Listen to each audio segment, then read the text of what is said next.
Good morning. Good morning. It is Saturday, September 23rd, the day where there are so many matchups that are going to separate the men from the boys, the wheat from the chaff, the contenders from the pretenders. So excited for a separation Saturday here with lots of great SEC matchups and also non-conference matchups. So much to go over here. We've got games even outside of the conference. Ohio State, Notre Dame is going to be a great one. Of course, you got Deion going out to Oregon. That's going to be a fun matchup to watch outside of the conference as well. So buckle up for a long day of football. Get you some CHOMPS, some good protein snacks, which you can get a discount on in the description using the link we have in the description of this video. CHOMPS protein snacks. They got the calories to fuel you up, but not going to be overly, not too much, okay? Keeps you healthy. So check out CHOMPS, a healthy protein snack for you right here. That's a family-owned business in the description. But guys, let's get right to it here on Southeastern 14 as we go through these games, and we'll start in the order that they're going to come on. We're going to start off with a just tremendous contest in the SEC West. Remember last year of the divisions here, and this is a big one for division play as Auburn travels to Texas A&M. 8-point favorites the Aggies are for this 12 noon kickoff, 11 a.m. Central Time in Kyle Field. And my question is, can Auburn slow down Texas A&M? I think this offense is really clicking on all cylinders under Bobby Petrino, Connor Wigman at the helm.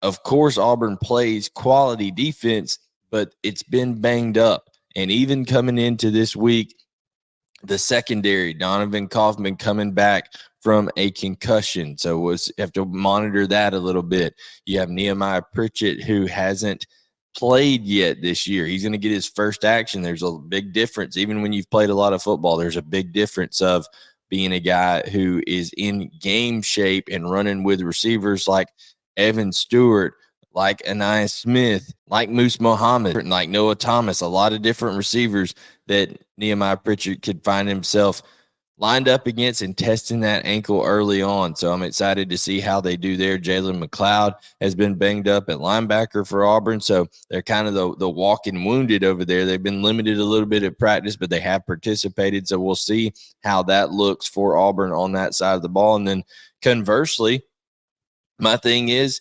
who steps up for Auburn on the receiving front? We know that Jay Fair has been the most consistent main target for Peyton Thorne in that Auburn passing game, but I don't think you're just going to be able to line up and just run it down the throat of Texas A&M. You're going to have to establish a run, and we know that is Auburn's calling card, whether it's Peyton Thorne or Robbie Ashford running the ball, or it is, Jarquez Hunter and Damari Alston. They also have Brian Batty, the transfer running back from South Florida. They have Jeremiah Cobb. They have a lot of guys that they can run the ball with, but I think you're going to have to stretch the field vertically. You're going to have to test this Texas A&M secondary that struggled against Miami. So who does that is my question. We know, like I said, Jay Fair has been the guy that has by far and away the most receptions, most targets on the year. Rivaldo Fairweather is a mismatch problem, especially in the red zone. He could see more targets. We know Javarius Johnson is a proven guy, but he has been banged up himself a little bit, limited at practice this week. How does he look? Is he full speed? Does a guy like Shane Hooks or Jair Shorter step up for Auburn? They really, really need someone to be a complement to test those corners on the outside for Texas A&M, because there was some sloppy tackling in that Miami game. There were some busts down the field. So even though they're at home, Auburn needs to put the pressure on that DJ Durkin defense and see if they'll make any adjustments. One player that doesn't need to make any adjustments for Texas A&M is Shamar Turner. He is playing tremendous, 3 sacks on the year, and just continues to kind of wreck shop there. But who steps up on the defensive front for Texas A&M alongside him? Other than Shamar Turner, not a whole lot of pressure for Texas A&M this year. They're going to have to create pressure on that front, be able to get home? Is it Fadil Diggs at that jack linebacker position? Is it Walter Nolan up the middle? One of the other guys that are so talented that they brought in that 2022 class, LT Overton, Shamar Stewart, McKinley Jackson, who's a senior, has been there for a long time. Do any of these guys create havoc there and make things hard on Peyton Thorne, who has been inconsistent at times? It's not that he's, it's not that he's inaccurate. It's just that sometimes are the eyes in the right place? Are the feet, in your drop being consistent? Things of that nature. And also, I want to see on top of that, okay, Auburn's been pass protecting decently well when they need to. Can they hold up against that front? But also, will they design a little bit differently in their passing game? Philip Montgomery, Hugh Freeze have been pretty vanilla through the first few games. You go back and look at that Cal game, look at the all-22 on key downs. You're seeing Auburn pretty much run either all verts or some seams with some curls on the outside, or all curls at the sticks. I mean, it's been pretty vanilla. The one time they went to a little bit of a mesh concept down in the red zone, they ended up scoring a touchdown on it. And I want to see a little bit more nuance, a little bit more creativity in that passing game for Auburn. We know that Hugh Freeze can bring that. They haven't really had to show it to this point, although they did pull one out of the fire against Cal. So we'll see how things go in that one. But I'm excited. I'm excited for this matchup. Excited to see what the atmosphere in Kyle Field is going to be like. And can Auburn, one, can they slow down that wide receiving core? Two, can Texas A&M get pressure? And who does it besides Shamar Turner over there for them up front? So a fascinating matchup, one that I'm really looking forward to watching. Next, we have Kentucky, minus 13.5 at Vanderbilt. This is a noon kickoff as well. Does Kentucky start fast is my only question. Can Devin Leary, Liam Cohen, those talented wide receivers get in sync? We know Ray Davis is going to be able to run the football, and they need to just run the rock down Vandy's throat if they can, because Vandy is like a sieve right now and cannot stop the run. So get that established, get Ray Davis going, but then let's get some confidence in Devin Leary and company. This is a team that I was tremendously high on coming into the year, just because I thought, hey, Devin Leary is going to return to that form of old. And here lately, we've seen him start to play better and better. Is this the week where he gets hot and really distributes the ball effectively to those wide receivers, talented guys? Dane Key, we know what he can do down the field. And then Tavion Robinson and Barry Brown are very quick, very fast. So I want to see some of that creativity that we saw 2021 Liam Cohen offense led by Devin Leary today. Of course, up front is always important, the big blue wall for Kentucky. But if you're Vanderbilt, you have to find a way to be able to run the ball yourself, get Alexander, get Smith going, help out A.J. Swan where he's not having to throw the ball, 40 to 50 times in this game. He's been a little bit careless with the ball at times. Will Shepard and Jaden McGowan, Logan Humphreys, they can all make plays for you down the field, but A.J. Swan has to take care of the football. They got to find ways to protect him. Kentucky's going to bring pressure with Mark Stoops, J.J. Weaver, and people along that front. Whether it's Deion Walker being able to win one-on-one matchups, I think Deion Walker could be a monster, a game wrecker in this one. So we'll see how this one turns out. I think whoever can run the ball with efficiency, if Vanderbilt can shorten the game a little bit, that'll help them up, especially with these new clock rules. Expect to see a lot of Kentucky fans travel over to Nashville for this one. So, as always, SEC matchup, a revenge game for Kentucky. Vanderbilt won it last year. So, can a Kentucky team that I was very, very high on coming into the year, can they take care of business and win a SEC game soundly that they should, as they're highly favored? And also Devin Leary and company, can they get going early on in this one? So excited to see that between these two teams. Now, the game of the week, 3:30 CBS, 2:30 Central Time, Ole Miss at Alabama, 6.5-point favorite for the Tide. Jalen Milroe has been named the starting quarterback. So we're going to see, does Tommy Rees adjust? Does he change how he's calling games? Does Saban allow him to change this offense a little bit to fit more of Jalen Milroe's strengths? And also, can Alabama score with Ole Miss? I think this is a game that's going to be well into the 30s because of how potent that, because of how dangerous Jackson Dart and that Ole Miss offense are playing right now. But don't take my word for it. I did an interview with Roll Tide Wire editor Stacey Blackwood.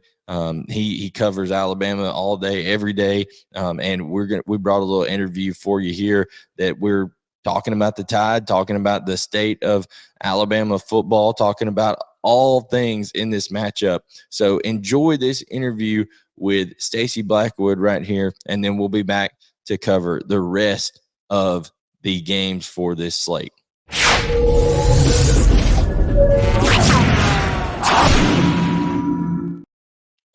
All right, as I mentioned, we are here with Stacey Blackwood of Roll Tide Wire. Also does some stuff covering Colorado now, too, for the Colorado Buffaloes Wire. We'll get to that later on because that, all of college football is obsessed with that, Stacey. But, Stacey, how are you doing this evening, man? Man, I'm great. Excited to be here and talk some Alabama Ole Miss. What an exciting matchup this weekend in Tuscaloosa.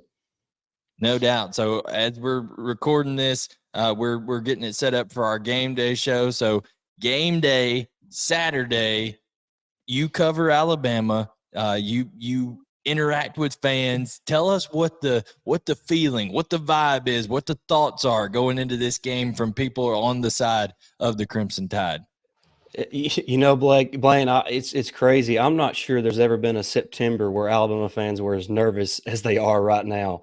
It's really uncharted waters for Nick Saban and the Crimson Tide. Flirting with possibly 2 losses in the first month of the season, which is basically unheard of for Alabama. So it's nervous is really the word that best describes the fan base right now.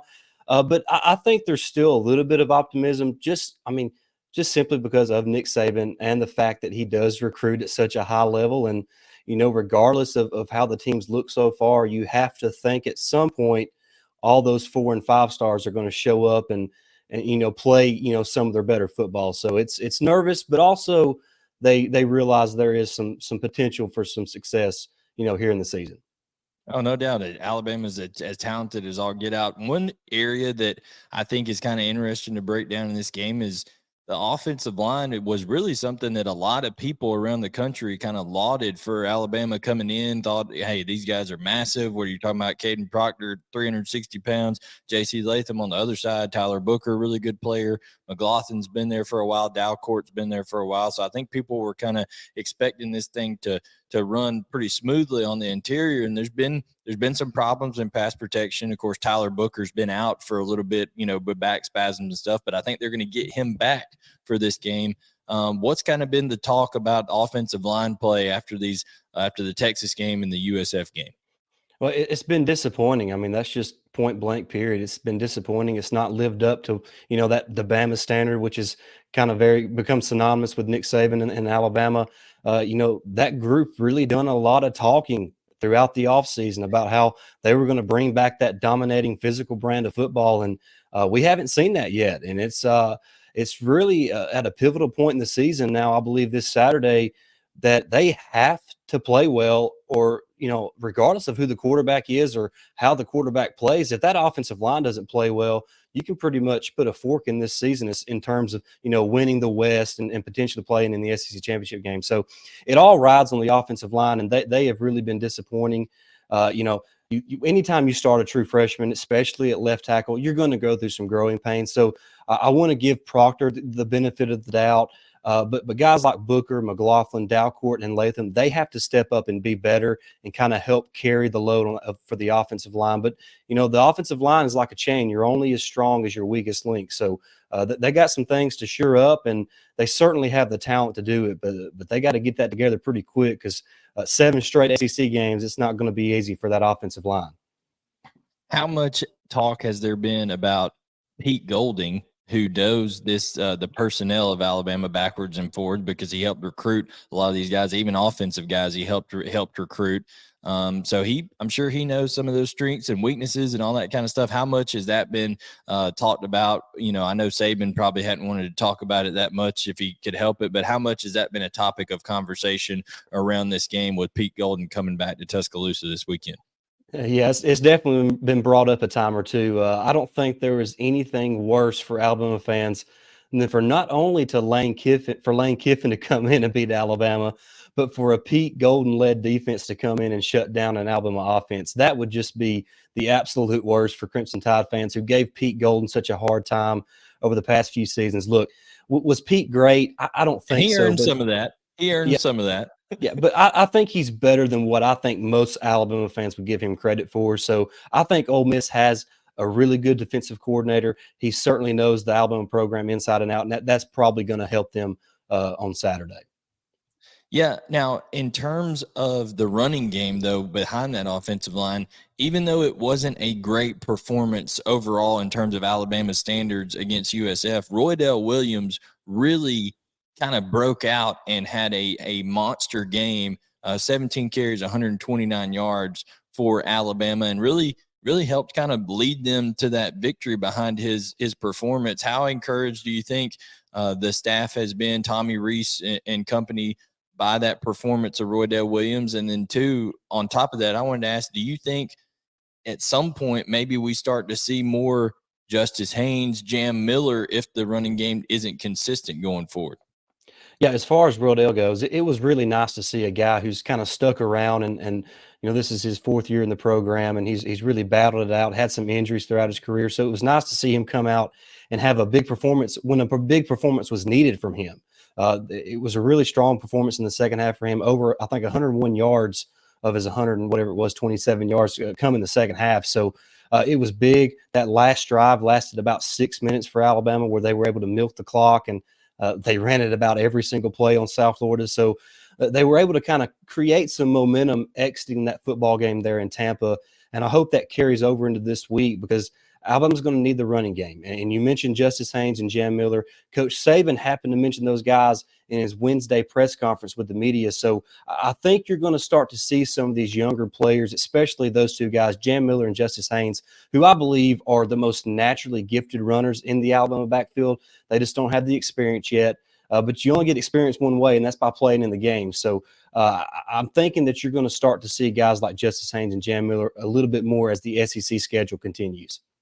Yeah, I think Justice Haynes is unbelievable. I think part of the concern there with those younger backs or less experienced backs is probably pass protection stuff, and afraid that people will blitz them a little bit. But, you know, at this point, the pass protection, the way it's been what it is, you just got to, you know, let them go out there and roll with it at this point. No doubt. Now, Jalen Milroe now, of course, helps that pass protection immediately, because as we saw in the Texas game, there were 5 sacks by Texas, but Jalen Milroe, without him in there probably could have been 9 or 10. I mean, he really got rid, you know, eluded some defenders and was able to create things with his legs. But it seems like Nick Saban has said, okay, we're all in. He went on the Pat McAfee show this week and said, hey, Jalen Milroe doesn't have to prove anything. He's our guy. So my question is, do you and the people who cover Alabama, do you guys feel like with him being the guy, do you think Nick Saban will allow Tommy Rees maybe to alter this offense a little bit more to fit Jalen Milroe? Because I don't think he can run the same style that Tua Tagovailoa and Bryce Young did. But if you go back and look at like 2020 Ian Booker at Notre Dame and that kind of stuff that Tommy Rees was doing, I think that would fit Jalen Milroe really well. No doubt. I think they have to. They have no choice. If Milroe is going to be your guy, you have to do what he does well. I mean, that has to be part of your game plan, whether that's the read option, QB power, which Notre Dame did really well with in book in 2019, like you mentioned, or 2020, whatever that year that was. The QB power was a huge part of that offense. And Milroe at 6'2", 220 plus, it would be a great asset in that type of offense. But then you also incorporate the fact that he's a great deep ball thrower. I mean, he is so accurate on the deep ball. So, set teams up with the read option, with some RPO stuff, with some QB power. And then you can take your deep shots down the field to guys like Isaiah Bond, Jermaine Burton, guys who have stepped up this season. Amari Knobloch's another young player who's making plays for Alabama. So it's up to the coaching staff now. Now that Jalen Milroe is the guy, and I think Coach Saban has been adamant this week that he's the quarterback. I don't think there's any question about it, even moving forward. I think there's no doubt. So now it's up to the coaches to use what they have and take advantage of what Milroe's skill set is, because that's how the Alabama offense is going to be successful. That also will help your offensive line play better too when you're utilizing your quarterback's talents. Oh, no doubt. I think that'd be great. Now, in terms of health-wise on the Alabama side, I know they're going to get Kendrick Law back, I think. I think Tyler Booker is going to be back, like I said, from those back spasms and stuff like that. Alabama's pretty much healthy, right? I mean, across the board, I don't think they have anything. Is there anybody that we need to look out for today when this game kicks off at 3:30 to maybe not be full speed or anything like that? Right now, everybody's a full go that started the season for Alabama. Of course, Emmanuel Henderson, a receiver's been out with a hip injury all season long. But as far as everybody else that's been playing so far here in 2023, I think it's a full go for Alabama. So you're fortunate with the injuries right now, and you're at home. It's time to kind of get back to the Bama way, and it starts against Ole Miss, and it's a big time game there in Tuscaloosa. Now, on the Ole Miss side of things, they do have some injury stuff that they don't know if Caden Prieskorn, the tight end that transferred in from Memphis, that they were really counting on. He's been repping with the first team, has worn a non-contact jersey, so they may get him back. Trey Harris not looking as good, their star receiver, but they're probably going to get Zachary Franklin, who transferred in from UTSA, had over 1,000 yards last year for a good football team over there in Conference USA. They're going to get him. But Quinshon Judkins has been banged up, so they don't know if they're getting a full speed Quinshon Judkins. What are, in terms of Alabama's side of things, just being around, hearing people, hearing press conferences, what are some of the concerns maybe that Alabama has about things that Ole Miss could do to them this week? What are they most concerned about, you think? Well, I think the first thing you think of when you think of Ole Miss is tempo and how you handle the fastball offense. It is a little easier when you are the home team because you have the crowd behind you. It makes it a little tougher on the offensive guys to get the calls in. But Jackson Dart, I think he's really turned the corner from where he was a season ago. He really struggled throwing the ball across the middle of the field last year, but he's really improved that part of his game. And you mentioned the UTSA transfer, who's probably going to get to play, a guy who's led the nation in receiving yards and receiving touchdowns there in Conference USA. So he's an electrifying playmaker. And Quinshon Judkins, I think when healthy, you could make the argument he's the best running back in college football. So they have talent at all three skill positions on that offense. Their offensive line is, they're good enough. So the key for Alabama is going to be, containing Jackson Dart, because he is athletic enough to beat you with his feet if you don't hold that mesh rush well enough and he can escape. So containing Jackson Dart, limiting the explosive plays, that's really the biggest factor in this game, because Alabama's pretty strong against the run, in most games, regardless of who the competition is. They usually hold up fairly well against the run. So it's just going to be about limiting Jackson Dart and them explosive plays from the Ole Miss offense. Yeah, and he's kind of Jackson Dart. I mean, he ran the ball a lot last year, but now with Quinshon having been limited, he's utilizing those legs a lot too. So that's another element of it as well. So I think we're going to see two really exciting quarterbacks in this one with Milroe and Dart. So that's going to be a fun game to watch. So, Stacey, we got Alabama -6.5 at home. Over under 54.5. That was back when we had this. That line's probably adjusted a little bit. I made that graphic a little bit earlier in the week. But my question is, can Alabama score with Ole Miss? Because I think Ole Miss is to the point with Lane Kiffin where he's going to get his points, and he's proven, like, you look at the guys who have coached with Nick Saban, whether it's Sark, whether it's Lane Kiffin. Listen, they've learned that defense as well as anybody. They know what stresses it. They knows what gives it trouble. I think you're looking at a game, if you're Alabama, that you're going to have to score in the low to mid 30s to win this game, I believe. Do you feel like Alabama's going to be capable of doing that with the Ole Miss Rebels? I think they're certainly capable if they do, in fact, game plan for Jalen Milroe's, attributes that he's good at. If they do that, then they can score because Jalen Milroe can play. I don't think there's any question that Jalen Milroe has talent, but you have Yeah. to be able to utilize what he is good at. And if Alabama does that, they can certainly score in the 30s against Ole Miss. But I'm with you. I think this is a game where Alabama has to reach the 30s if they want to win. Because, like you said, Lane Kiffin and Ole Miss, they're going to score. Now, I trust the Alabama defense to not give up 40, but Yeah. you got to be able to score in the 30s if you're going to beat Ole Miss, especially this season with the way Jackson Dart is playing early on. So, yeah, I think Alabama can, but it's all predicated on if Tommy Rees and Alabama kind of, alter the game plan to fit Jalen Milroe. And Alabama, last one here for you here. Alabama is really more of a receiver by committee type team. They don't have the Mechie and Williams, they don't have the Julio Jones or the Ruggs or any of those guys that are just, okay, this is a bona fide star that I can go out and throw it to. They got a bunch of really good receivers. But who do you maybe feel like, whether it's something you've picked up hearing people talk or just something you've observed, who do you feel like maybe might be a guy, if Alabama has a really good night offensively and does some things through the air, who's a guy that you would kind of point out that says, hey, this is it, this guy had a breakout night, if you had to kind of predict it beforehand?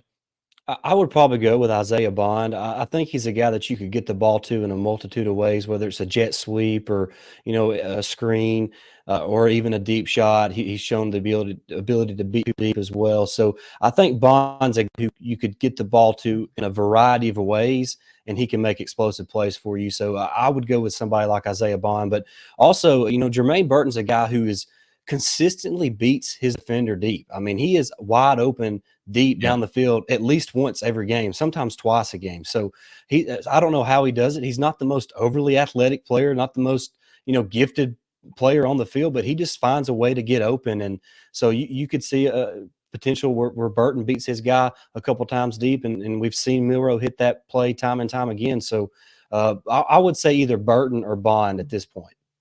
Oh, no doubt. Jermaine Burton, I say with the arm that Milroe has, 7-8 man protection, keeps a max protection, and just let him run down that field and air that thing out and see what happens. A couple times with the way Milroe can throw. But guys, this has been Stacey Blackwood here with us on the SEC Football Game Day show. Stacey is the editor of Roll Tide Wire over there with USA Today, and also handles a lot of stuff with Dion and the Colorado Buffaloes. They needed some extra help, so they recruited him to help out with that over there. That's been a crazy deal, hasn't it, Stacey? Well, I mean, not only is Deion Sanders at Colorado, and I'm trying to cover that, but Nick Saban's program is all but crumbling. It seems like all in the first month of the season. So September has been wild and crazy for me, but it's been a lot of fun, and I look forward to all the matchups today because it's going to be a lot of fun. The top 20, the amount of top 25 matchups in college football today is phenomenal, and this is what college football is all about. Absolutely. So you can see on the screen right there at Blackwood89 to follow him on X now, formerly Twitter. Also, tell them how they can catch your work at Roll Tide Wire. Yeah, just head to rolltidewire.com or .usa today, so you can find us there. We're constantly around the clock news on the Crimson Tide. There's always stuff going up there, previews, predictions, list of players to watch. So we're always there at rolltidewire.usa today. So excited to be working with those guys there. Been a lot of fun. This is my third season covering the Crimson Tide there for Roll Tide Wire. It's been a lot of fun, and I can't wait to continue that. And we appreciate all the support that the Alabama fans have shown us, because the site was relatively new when I first joined, and it has grown substantially, and it's all because of the fans, and we certainly appreciate that. Well, there you go, guys. That has been Stacey Blackwood here with us, the editor of Roll Tide Wire, that is helping us out breaking down this matchup today between Ole Miss and Alabama, 3:30 Eastern, 2:30 Central on CBS. And we're going to get back to our game day show. Thank you, Stacey, for joining us. And guys, we will get right back to the rest of our breakdowns here on Southeastern 14.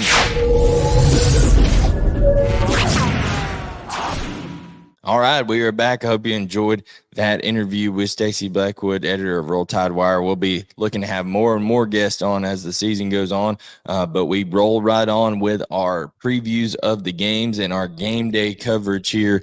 The Tennessee Volunteers hosting UTSA Roadrunners. This matchup, it's all predicated on, hey, does Frank Harris play to even keep it close? The quarterback that's been there forever. UTSA is dealing with a turf toe deal. If he doesn't play, I don't know that I like UTSA's chances to even keep it competitive early on. I think Tennessee's defense was embarrassed a little bit by their performance against Florida. I think they'll shut down the run this week and they'll try to get after the passer, if it's the backup quarterback for UTSA.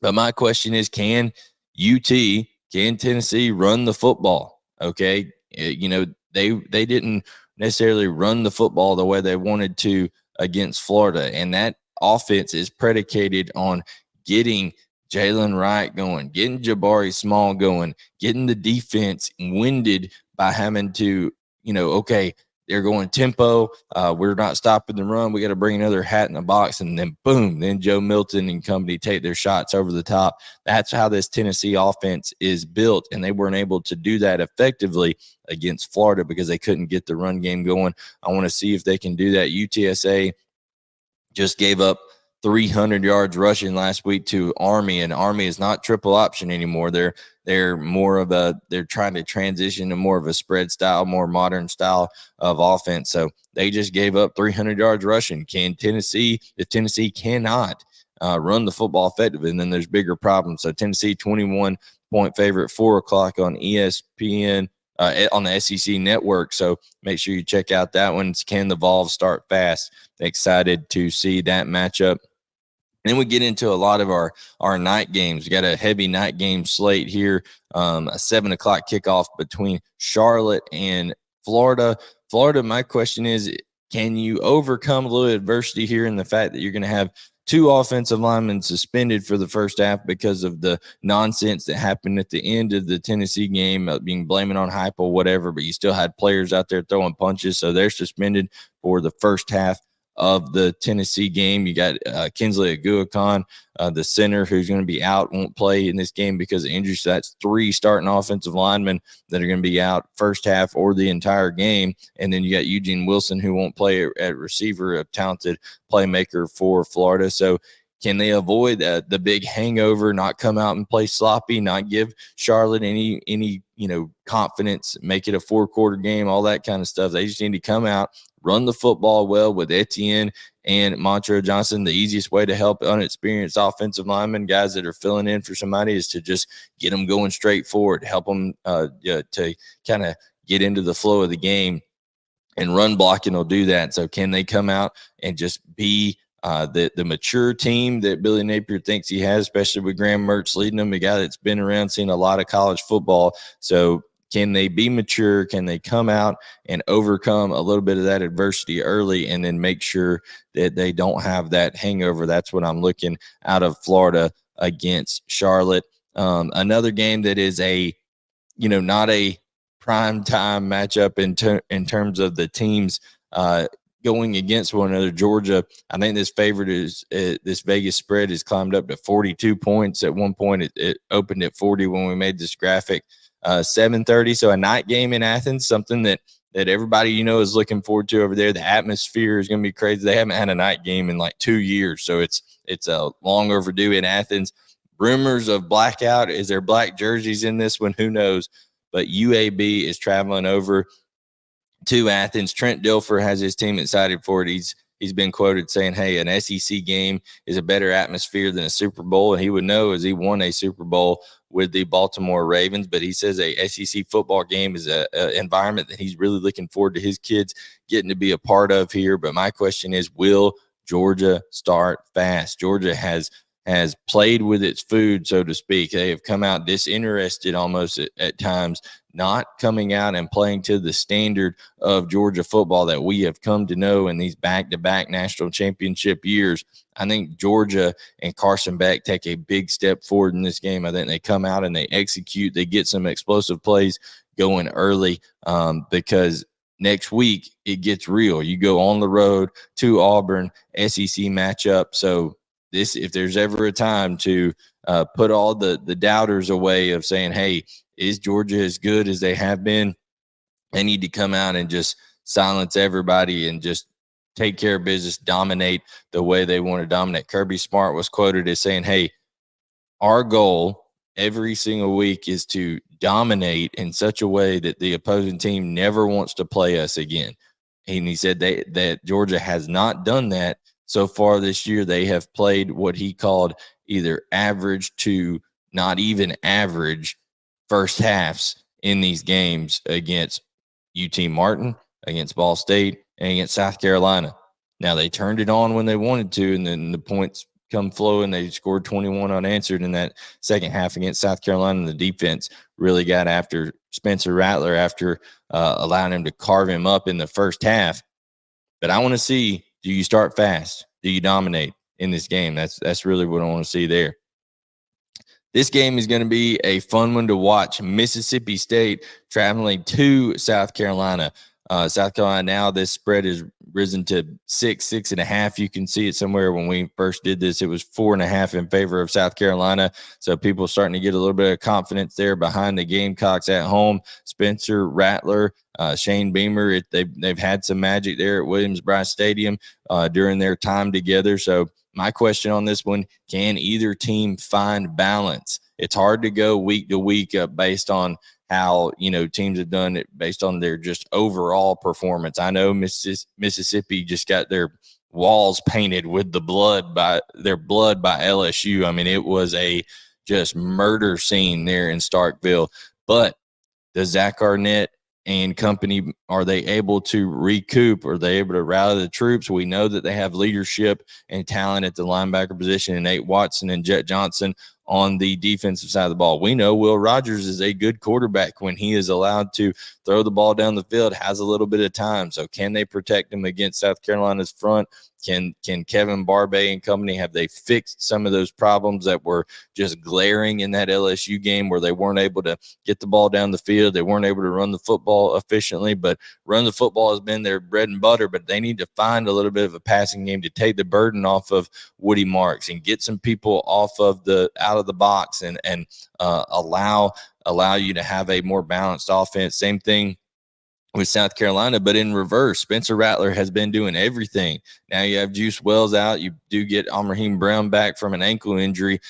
Maybe Nick Harbor plays a little bit more at receiver. Trey Knox has done a good job, but they've been slinging it, not being able to run the football at all. Do they get Mario Anderson rolling a little bit in this game? DJ Braswell, DeCarian Joyner, and Juju McDowell just haven't got it done running the football. The offensive line has been atrocious. Marquis Anderson has been out with he's now out with knee surgery, so he's a guy that was playing some guard for you. They're getting thinner and thinner on that offensive line, but they have to find unique ways to run the football. I don't care if it's on the perimeter, like jet sweep action type deal, getting some stretch run, getting some maybe even here and there a designed run for Spencer Rattler, but you have to find ways to make people honor the run if you are Dow Loggins, because Zach Arnett, irregardless of what happened against LSU last week, this is a whole different animal that they're facing, and Zach Arnett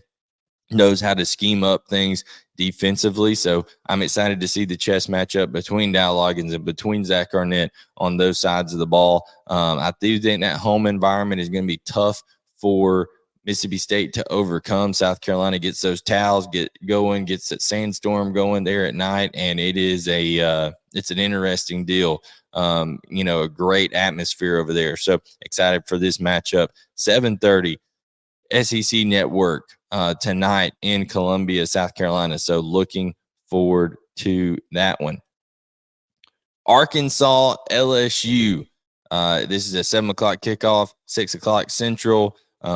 Arkansas comes into this one going a different direction than LSU. The momentum couldn't be more down after that BYU loss, a game that people felt, hey, they won. They didn't run the ball effectively. They didn't protect KJ Jefferson. They didn't make the stops that they needed on defense. It's not that they dominated everything statistically in that BYU game, outgained them, better third down conversion rate, all this kind of stuff. But it's just like when the plays had to be made in critical moments, Arkansas didn't make them. Sam Pittman's been getting a lot of flack, a lot of heat over there. I think if you're Arkansas, at minimum, you need to come out and, play LSU a really close game, really competitive game here just to get some confidence going forward. Rocket Sanders, does he play? Does he not? I think it's going to be a game time decision. He's been trying to go. Sam Pittman said he's been looking good running around, so we'll see if he's able to go today. If he doesn't, they're going to have to find someone that can make some plays in space, whether it's Tesla trying to get some plays down the field, Andrew Armstrong. We know that the backs, Green, DeBinion, Johnson, all those guys, are capable backs, but they're not Rocket Sanders. You got to have somebody help out KJ Jefferson in the passing game, and creating separation down the field at the receivers has not been a strong point for Arkansas to date.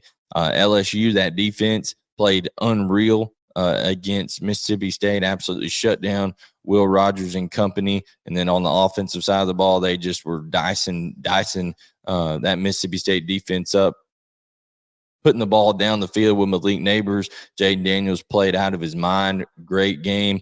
Still didn't get as much run production, I think, as I would like to see from Logan Diggs and those running backs there. I think you have to be able to be an elite team and get to where you want to go if you're LSU. You have to consistently be able to run the football efficiently with the running backs, not just with Jaden Daniels. We've seen there's only so many hits ball carriers can take, especially a guy that is kind of more, lanky, skinny like Jaden Daniels. You don't want him taking hit after hit over there. So find some ways to run the football without him having the ball in his hands. I think that's important for LSU.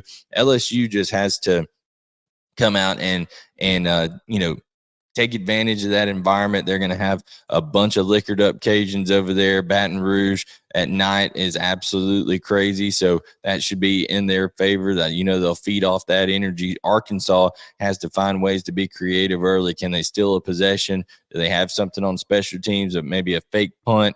A couple of trick plays, something like that. They've got to find a way to steal a possession or two in this game, shorten this game, and then be efficient in the red zone when they get their opportunities down there. KJ Jefferson and company, I think it's always a fun matchup. Arkansas always seems to play LSU better than people expect. So we'll see if they can pull the upset here in Baton Rouge tonight. The Memphis Tigers are going to take on Missouri in St. Louis, and it's a question for Missouri of how do you handle success. Eli Drinkwitz and company had a huge win against Kansas State, really a huge win for the SEC, which hasn't had much success during this non-conference play, and they beat a good Kansas State team, the defending Big 12 champions. So they're able to hold serve at home, and now they get to go. The zoo in the Lou is what they're calling this over there in the Dome in St. Louis with Memphis. Memphis is 3-0, but they barely beat Navy, gave up 250-something rushing yards to the midshipmen. So you would have to think that Cody Schrader and Nathaniel Pete, especially with Brady Cook, probably going to play hampered in this game. Got a little bit of an injury to that knee that he's kind of nursing a little bit, but I do think he'll play. Said he was questionable, but listen, he's tough as a pine knot as well, and he's really gotten his team to a point where he's worked hard to be in this position. I think he'll try to gut through it a little bit. You may not see him run the ball as much, but that is a challenge too. Like I said, Schrader and Pete, also Luther Burden, they can use him in Wildcat, things like that. But just win this game, and my goodness, as a Missouri fan, you are in a dream position coming in with LSU next week coming to Como. Like, you could not ask for a better start. If you're Missouri, you'd be 4-0. Actually, with Vanderbilt coming, you going to Vanderbilt next week, so a chance to go 5-0 before LSU comes in 2 weeks. My goodness, 5-0 start for Eli Drinkwitz and company could be huge. They showed faith in him, gave him that extension last year, and it is paying off. Listen, I think Missouri is the better team, the more talented team. I love that defense. I love Tyrone Hopper at linebacker. I love Abrams Drain and Rakestraw at corner. They just have so much talent, so much experience. Of course, they'll get after you up front. So listen, Missouri, just go in there, feed off the crowd. I think there's going to be a heavy pro-Missouri crowd over there in that dome. Run the ball with Schrader and Pete. Get Luther Burden his touches, and I think Missouri will be just fine. That defense is experienced. They really have to just stop the running back Blake Watson for Memphis. He's kind of a do-everything kind of guy, has 40 rushes, 15 receptions on the year, so I know they'll key on him. And listen, I think Missouri can take care of business and start off 4-0, the opportunity to go 5-0 at Vandy next week, and LSU coming in a couple of weeks. So it's going to be an exciting matchup, one that I think Missouri just – how do you handle success? Just don't come out flat. Make sure that you don't, not complacent at all. And I know it's hard to say whether it's just one win, but it's a big win. And when you're not a program that's used to getting some of those big wins recently, well, you got to fight against that complacency a little bit. So come out there, play just like they did with their hair on fire against Kansas State, and Missouri should be just fine. Guys, we appreciate you tuning into this episode of SEC Football Game Day.